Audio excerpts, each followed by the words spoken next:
I'd like to call the order of the Plan Commission meeting for November 2nd. How'd that happen?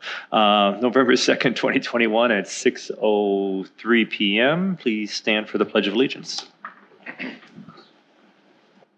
I pledge allegiance to the flag of the United States of America and to the republic for which it stands, one nation, under God, indivisible, with liberty and justice for all.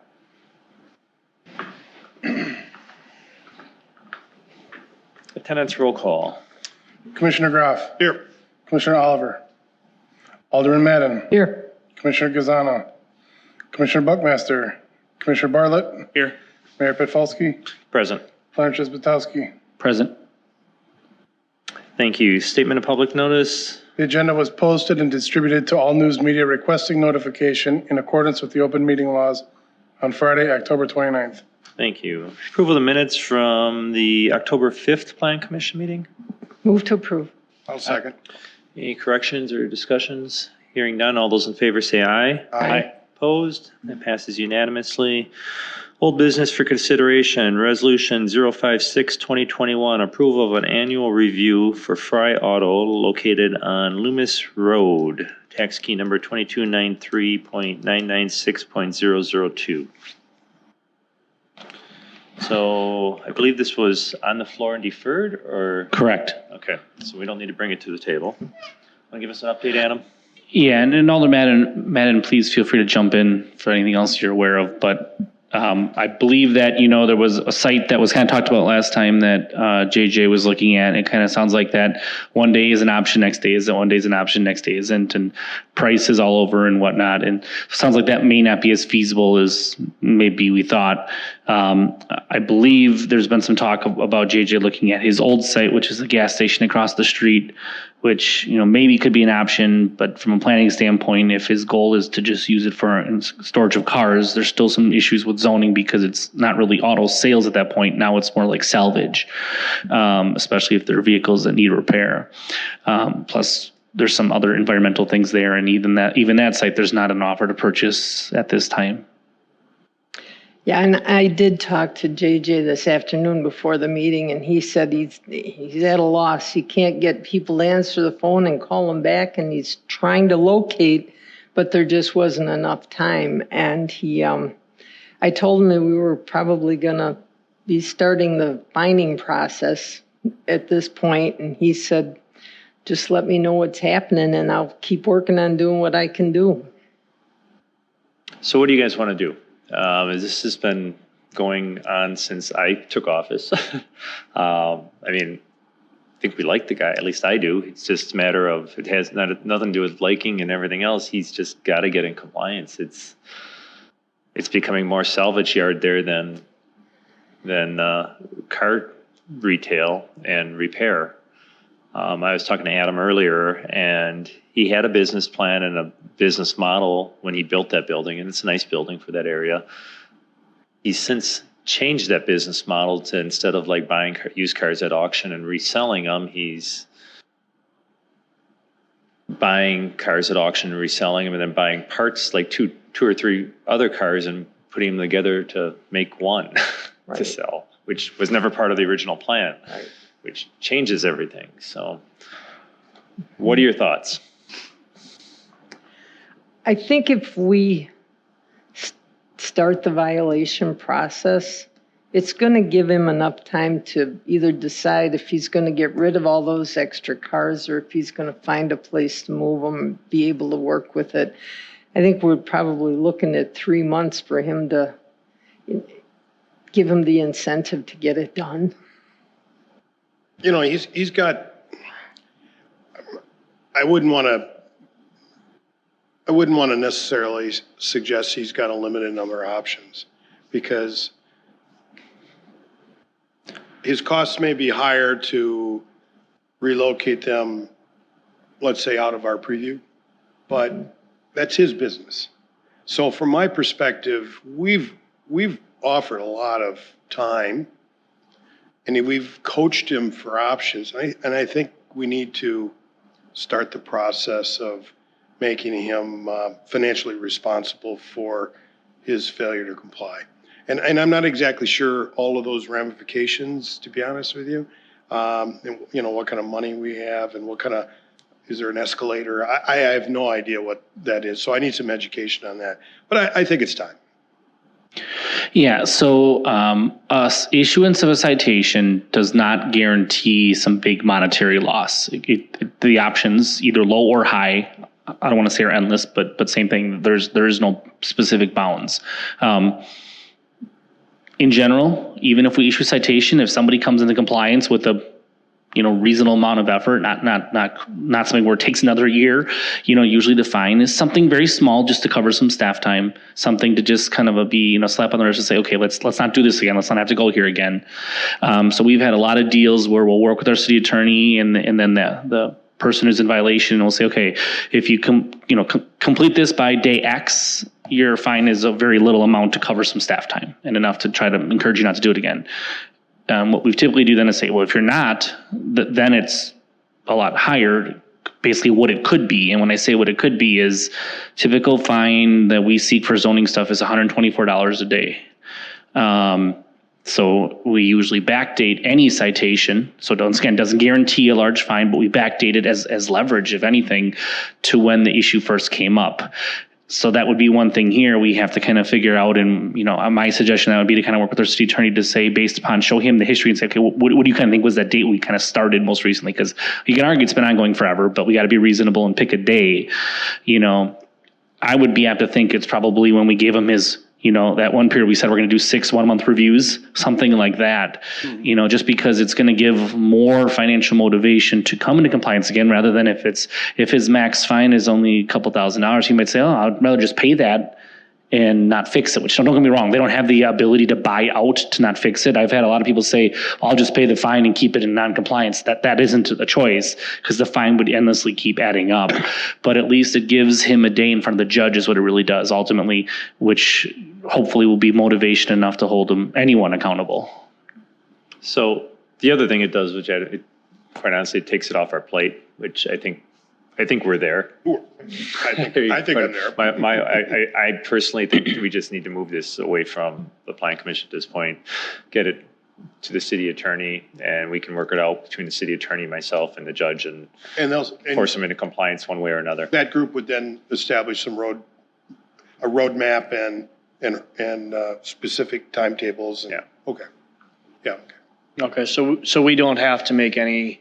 We do have to decide tonight. We have to decide if we want to issue citations as a plan commission. So that's just issuing this, directing Adam to issue to start the citation process, but it doesn't set the dollar amount or anything like that. That's we figure out through the nor the date at which it is enacted. No, we would typically work with the applicant, with the attorney, and maybe eventually the judge to kind of figure out something that's reasonable but prompt. I've never seen any case here on any of these go to, I mean, we just want compliance. Mm-hmm. So even the ones, I think there's one sitting in front of municipal court right now where get in compliance, and this is one that's been going on for a few years in a residential, and get in compliance by X amount of date, and it's only $1,000 fine. If you don't get in compliance, it's a $10,000 fine.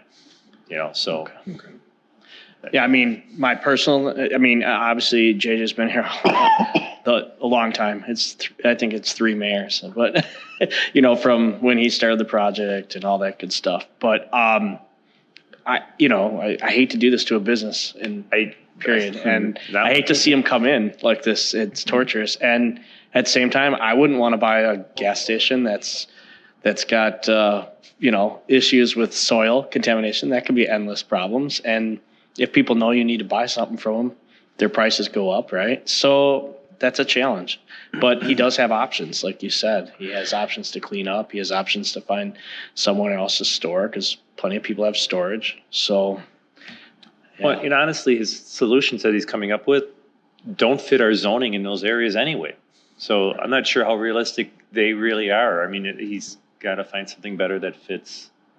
I mean, that's our last corridor of commercial development that we really have left in this community. And eventually my goal would be nice to see that developed nicely and well thought out and well planned, and having a salvage yard in there just doesn't fit my image of what I'm thinking. So So if that's the route we were to go, and just to kind of make the board, clear and transparent, is in the ordinance. So first and foremost, in the resolution, I'd probably recommend deferring. And what we would do is it would kind of stay on the agenda, just hanging out there in the background. But basically, we wouldn't take any action on it up until the time that something would be resolved through the court. And then we would formally approve a renewal, because that's really what these are. These are renewals of this conditional use grant. And I don't think we're looking at taking that away at this point by any means. So I think it'd be best to defer this, and then we can always modify down the road once the court stuff works itself out. But like I said, it would kind of just hang in the background, and we wouldn't have to talk about it every month. It would just kind of be out there as a non-action item until there's new information.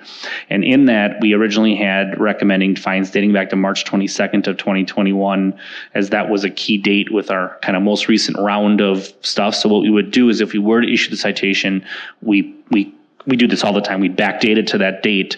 So there's an inherent motivation from day one to get moving on correcting things. Is, you have that many calendar days till today and into the future that, are hopefully motivation to get it taken care of promptly.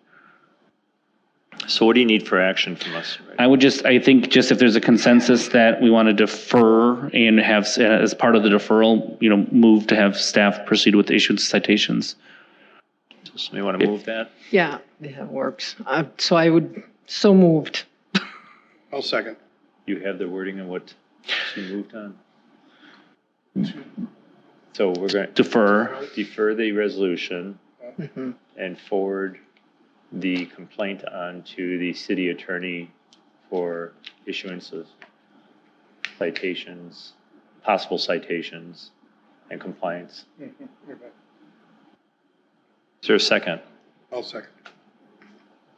Any further discussion? Hearing none, all those in favor say aye. Aye. Opposed? Passes unanimously. Thank you. Moving on to new business for consideration. Resolution PC 065-2021, approval of a preliminary plot for the Apple Hill subdivision located at S81 West 20871 Russet Court, tax key number 2229.992.006.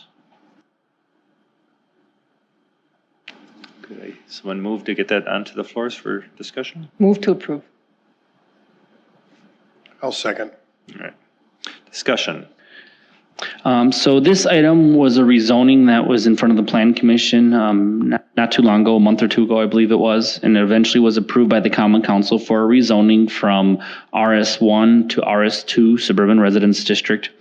So this is just a preliminary plat now that substantially mirrors the concept we originally saw. 10 lot single family subdivision. One of the lots would contain an existing house in that area. A new road extension as well as sewer and water extensions would be included as part of this. There'd be one outlot for stormwater. There are a few areas of wetlands that the applicant is looking to try to get DNR permitting to fill.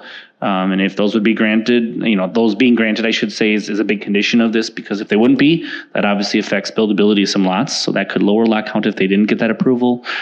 But if assuming they do, as they expect they will get that approval, it could be up to the 10 lots shown on here. Nothing too out of the ordinary. Otherwise, it does comply in general with the rezoning that was recently granted. So staff is recommending approval subject to the conditions of the resolution and the pending technical review. Questions, comments, discussion? Hearing none, all those in favor say aye. Aye. Opposed? That passes unanimously.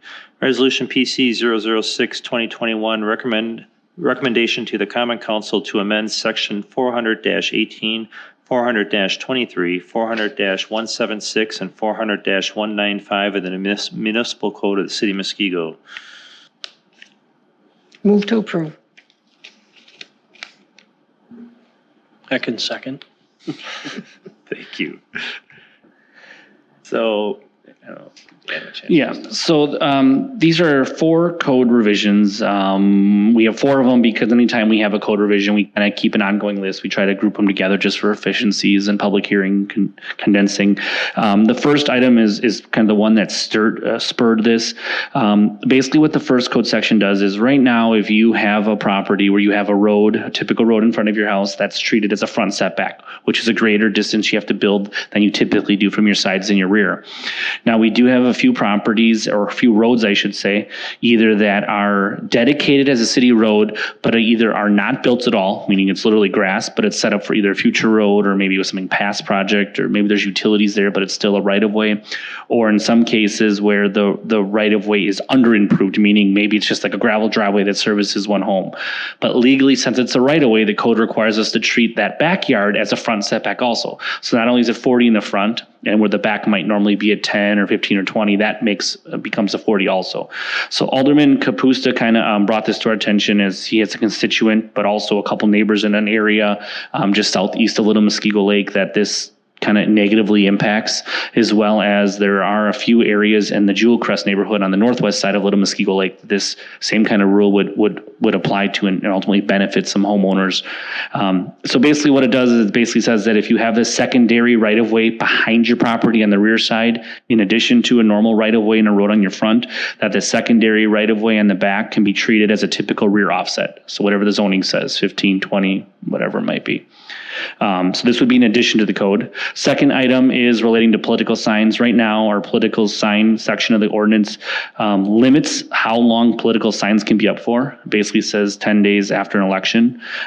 This has been a hot button topic, I guess, amongst a lot of city attorneys, and due to a lot of various reasons, things like court cases limiting freedom of speech, court cases relating to not regulating content, and a whole slew of other things. It was something that from the city not getting themselves in trouble, we haven't been enforcing, and as such, we want to remove from the code to be consistent with what other cities are doing and a lot of the case law that's out there right now. So it just means you can still have a political sign. It's just you can really leave them up as long as you want because it is a form of freedom of speech. As far as outdoor recreational lighting, we're making a change there. We recently had some lighting approved at the high school that was taller than what the ordinance talked about, but the way we interpret the code, we believed the Planning Commission had that ability. We just wanted to codify that a little more clearly. That basically says if outdoor recreational lighting needs to be over 50 feet and there's no negative impact to the surrounding area, Planning Commission has the ability to approve it. So just kind of formalizing something we've kind of done before. And the last one is just removing a reference to something called special exceptions. It was something that a resident brought up that we had in the code that they thought was an out for them on something. Unfortunately, it wasn't because it isn't referenced anywhere else in the ordinance. And as such, it's just a cleanup item to be consistent with the rest of the code. So we're just removing a provision that doesn't apply there.